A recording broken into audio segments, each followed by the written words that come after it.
Can you talk us through the beginnings of the project of Sepang International Circuit team, how everything started?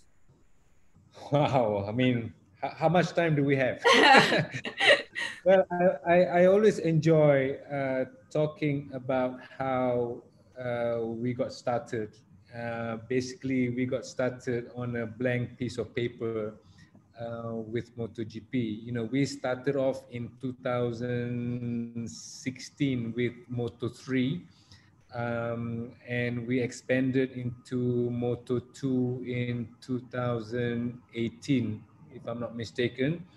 And that's when Petronas came with us in as a title partner for Moto3 and expanded to Moto2.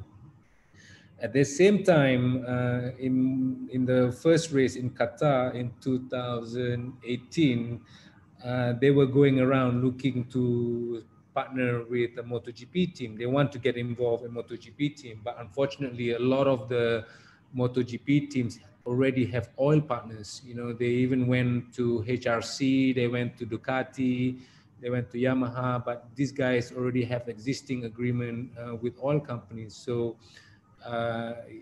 they couldn't do anything, and they really wanted to. We came into an opportunity whereby, you know, we heard of a team that's in trouble.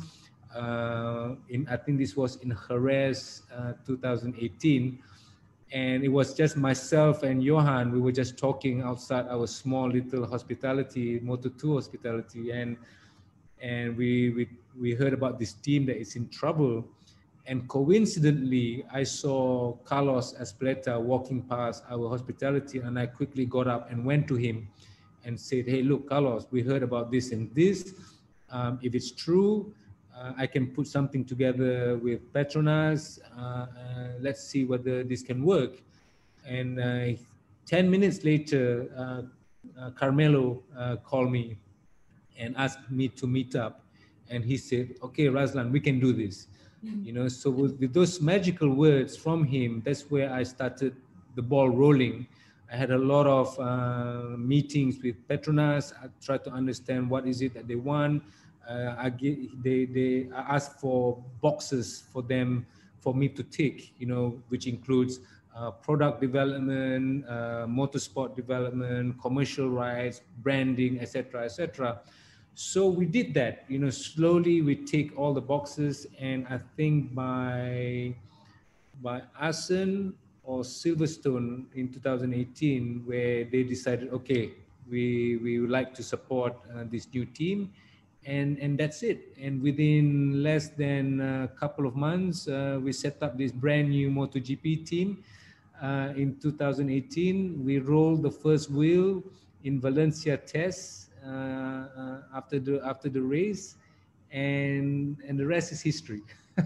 How did that feel from for you to start from zero, from scratch, and become one of the best teams in MotoGP? It's overwhelming. It's exciting. We still can't believe it.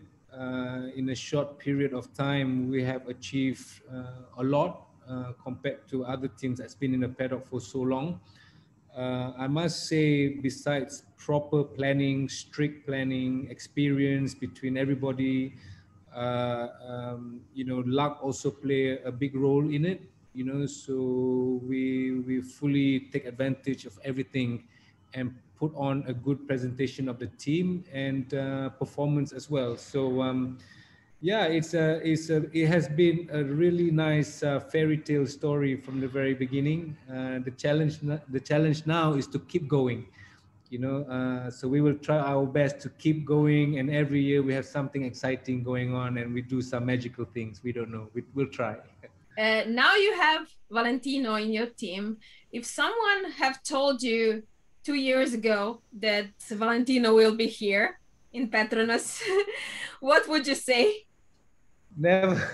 Well, not only Valentino. I mean, for us to own a MotoGP team is also a wild expectation. Not only that, to have Valentino racing with us is also beyond our imagination. You know, it's unbelievable. I mean, we did not plan for this. We just came, and I think the next step is the next step. I wish is for us to try and win the championship with Valentino and Frankie. You know, I think that would be the most ultimate thing. And to be honest, if I can do all that, I probably resign. That's it. You know, retire. But yeah, no, we never thought that we will have a living legend in our team. Together with his apprentice, his protege, Frankie, I think it will be a great combination. They are good friends, they're great teammates. You know, we really look forward for the first race. I would like to go back for 2 years and think about the fact that many doubted the fact that you are hiring Fabio, but now from this point, it seems like it was work of a genius because everything that happened in the past 2 seasons. How do you look at that now? Well, not we, because this was a name that was presented by Johan and Wilco. So I doubted myself, actually. You know, I don't really know who he was. I thought he was Spanish and not French. I didn't know much about him, you know, because at that time we don't really pay attention to Moto2. You know, we were focusing more about MotoGP riders or who we can take. But we had to go down to Moto2 riders, and we didn't really like what we have. In fact, Alex Marquez was on top of our list then in 2019. But then he surprised us by winning on the speed up. While again, Johan and we were talking about it, and on the screen he won. I think I can't remember which race. It was Barcelona. Yeah, I think so. So we said, okay, fine. But my ultimate decision in choosing him is looking back at our rider Hafiz Sharin, whereby he was a last-minute rider for Tech2 Yamaha, and for him to be able to do what he did, which is quite respectable as a last-minute entry. So we said that Fabio can either do the same, better, not worse than what Hafiz have done. So by that rationale, we decided to go ahead, but we never expect him to perform as he did in 2019 and 2020. What grade would you give to your team for the past couple of seasons? Maybe more for the last one.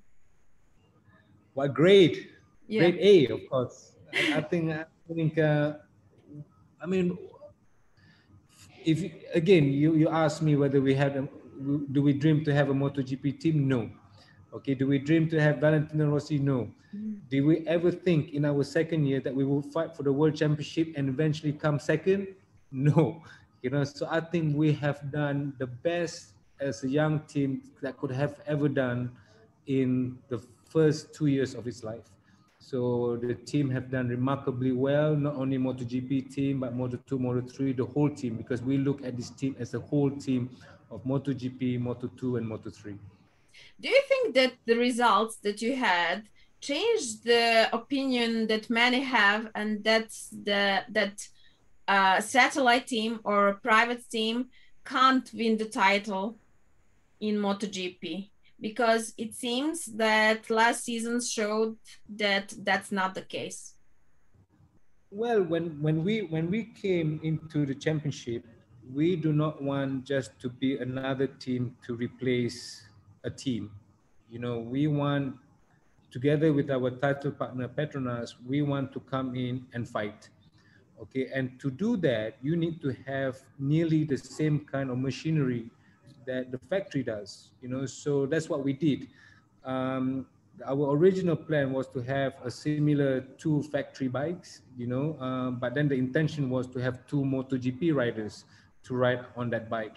But then we had Fabio, so we thought maybe it's not necessary to have a factory bike for him in the first year, maybe in the second year, you know. So I think, yes, the satellite team have as much chance and opportunity to win as long as the bikes are nearly the same.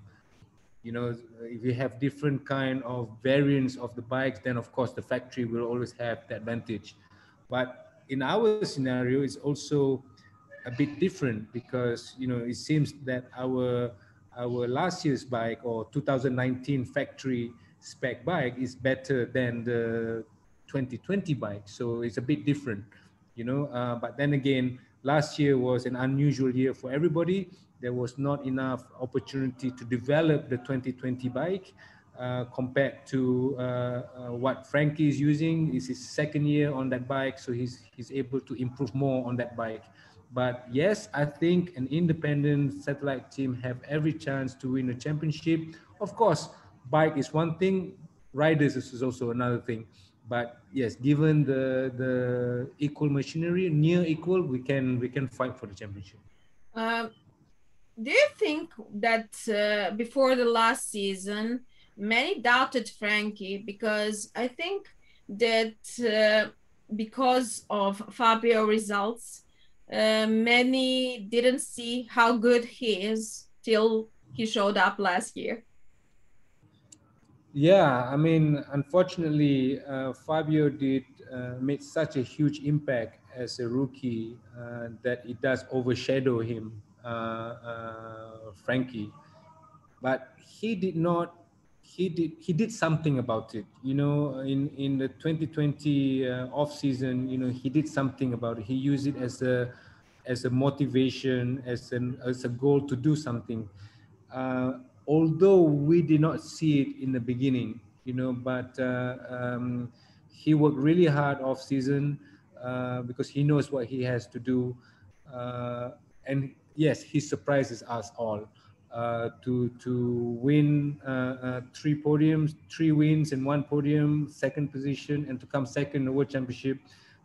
He is still underrated, unfortunately. Good for us because we have another 2 years with him, this year and next year. But I think it would be nice if that a lot of other teams and riders should give him a bit more respect because he is a title contender. What do you think? How much will Valentino's presence have effect not only on him but on the whole team? Well, I mean, Valentino's presence in the team will be definitely, we will feel it, you know. Although we have not really felt it because we have not met yet this year, but we met him a couple of times last year. We will try not to let it overwhelm us so much. We will not try to change how we do things so much.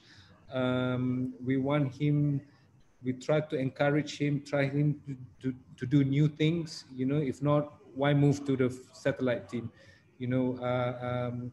We had various discussions with David Munoz, with Valentino. I think he knows what it takes. We have to really, not slowly, but we will have to tell him that, look, you're not in a factory anymore. You are in an independent team, but we work just as professional as the factory team.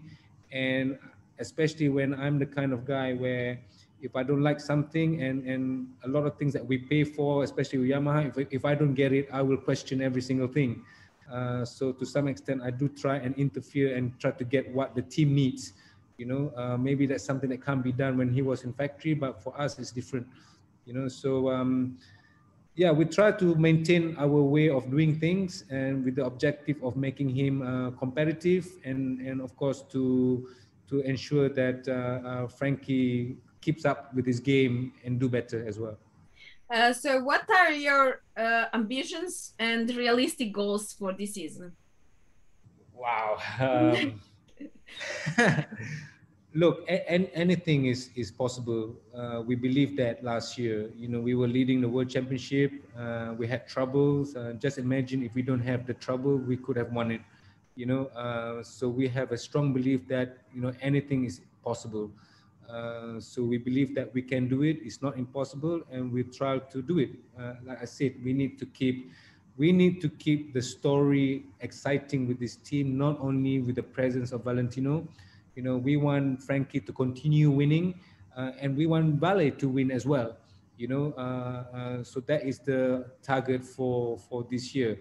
whatever happens after that, you know, during the year, let's see what happens. I have to ask you, did the decision to bring in Valentino in some kind of way derailed the plan to bring your own riders from Moto2 or Moto3? Because when you have teams in all three categories, it seems like there is a path to get to the premier class, and that's the goal for the teams, just to promote its riders. But is it something that you will turn back after a while when I don't know, Valentino ends his career or goes? Definitely, that's the whole intention, and we saw what we can do with Fabio. Okay, that's the intention, is to develop young riders and develop them into somebody like Fabio, and naturally they will go to the factory team to keep the young riders in the Yamaha family. That's the whole intention, and try to win it together with Yamaha. But last year was a very, very exceptional year because of COVID. You know, we could not take the risk of having our Moto2 riders, you know, and we want this year 2021 to be a year of stability and performance. And at the same time, we look at the situation with Valentino, a guy like him, a multi-world champion, a living legend, for him to not have a seat and retire at a year like COVID is not great for a champion like him, you know. So I think he deserves more than that, for us to give an opportunity for him to do one more year with us and to see whether he has what it takes. And hopefully with the situation of COVID improved, and to allow more spectators, he can decide what he wants to do after a couple of races. So last year was a real exception, but the whole intention of the team is to develop young riders, especially from our Moto2 team, because if not, why that's the whole intention, is for us to bring young riders from Moto2, develop them, and eventually to go up to the premier class. So that plan still remains, just that last year is an exception year. This year is the last year in your contract with Yamaha. Are you thinking about only staying with Yamaha, or maybe you're talking with other manufacturers? Well, we had a very good post-season meeting with Yamaha, okay, and without a doubt, I think that we love working with Yamaha. After the frustration that we faced last year, after the race, when everybody's calmed down and we are on a break, we look at it objectively, and we are very happy with the support that they have given us from the first year. So we think that staying with Yamaha is the best and the preferred choice for us. And we are pleased to say that we already received the initial proposal for Yamaha for 2022 for the next 5 years. So we are looking into that. Of course, we are also looking into other agreements with our title partner as well. You know, so at the moment, we're very, very happy with Yamaha, and I think without a doubt, most likely we will continue with Yamaha. Also, I have to ask you, Sepang is one of the most beautiful circuits in the world. But to you and to Malaysian people, I suppose it's something more than just a circuit. It's just like, I don't know how to define it, but as I see how much you smile when I mention Sepang, can you tell me how much does it mean to you? It means a lot. I mean, you know, we live and breathe motorsports, and to have Sepang circuit in our home in Malaysia, it's the best thing that we could ever have. You know, and my first dream was to be able to be the CEO of Sepang circuit in 2008, and we did a lot of things with Sepang circuit. We saw a lot of memories. We grew Malaysian MotoGP to the biggest event ever, you know, and because of the fans of Malaysian MotoGP, it led to us having our team right now. You know, so without Sepang circuit, without the support of the fans, without Malaysian MotoGP, we could never dream to do what we're doing now. So Sepang circuit will always leave a special place in my heart because it's a second home for me besides my home. You know, I go to work every day at Sepang circuit. I used to be a racer as well. I used to have many accidents in Sepang circuit, which says that I'm not a good rider. But yeah, it's a special, Sepang will always be special for us. And we were disappointed not to be able to race last year, but we hope that this year with Valentino, we can come back to Malaysia MotoGP in Sepang and really do well for our home fans. I suppose that also one of the goals of your team is to bring some Malaysian rider to MotoGP, to Premier class.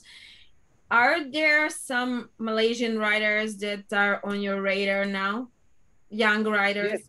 Yeah, we that's the whole intention, to provide a platform for our young Malaysian riders to participate in the World Championship. But we do not want them to be entitled just because it's a Malaysian team. We want them to be entitled based on their results and performance, because we don't want a Malaysian rider just to be in our team, although they have the right to, just to make up the numbers or to be seen that it's a Malaysian team. Hence, we have to have Malaysian riders. If not, we will never progress. As a country and as a Malaysian rider, we will never progress. So we are currently developing riders in the CEV, in Moto2 and Moto3 and the ASEAN Talent Cup. I think the ASEAN Talent Cup is very much important for us to look at new riders. And of course, the recent announcement by FIM with the mini GP series, you know, so we are looking at riders from as young as 8 years old. To be in the mini GP, ASEAN Talent Cup, and CEV and all that. Yes, we do have our current riders that we're looking at in the CEV this year, with Adam Norodin, who used to be our rider in Moto3. He's in the Moto2 CEV, and of course another person called Sharifuddin, who's also in the Moto3 CEV in the second year. So we have a couple of guys that we are watching very, very closely, and hopefully next year they can start with our Moto3 or Moto2 and slowly progress ultimately to the Premier class.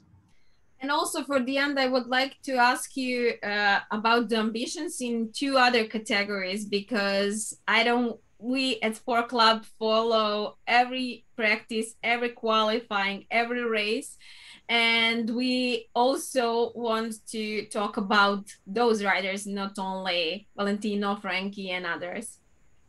I'm glad you asked, because yes, for Moto3, we expect to challenge for the World Championship. Of course, I think this is a year of reckoning for John McPhee, because this would be his final year in Moto3. So he really needs to do well, and to do well means is to win the World Championship this year. Of course, Darren Binder is an aggressive, very much talented rider, so he has a mission on his own as well. He can see the future in this team, and for him to do that is to also challenge for the World Championship. So I think on paper we have two strong riders that can challenge for the World Championship in Moto3, and with Moto2 we want both riders to be regular podium contenders. You know, Xavi as well, who has been in Moto2 for a long time, so I think it's also a year of reckoning for him as well. Because for these guys, with Jake Dixon and Xavi, they know that they have only one more step before they go to the Premier class. And all it takes is to be regular podiums, fight for the World Championship, and that seat is yours. You know, so they are so close to the Premier class. So for them, regular contenders, even for Jake and for Xavi, is also important. So basically, we just want to win the World Championship in Moto3, Moto2, and MotoGP. That's it. That's nice. That's nice.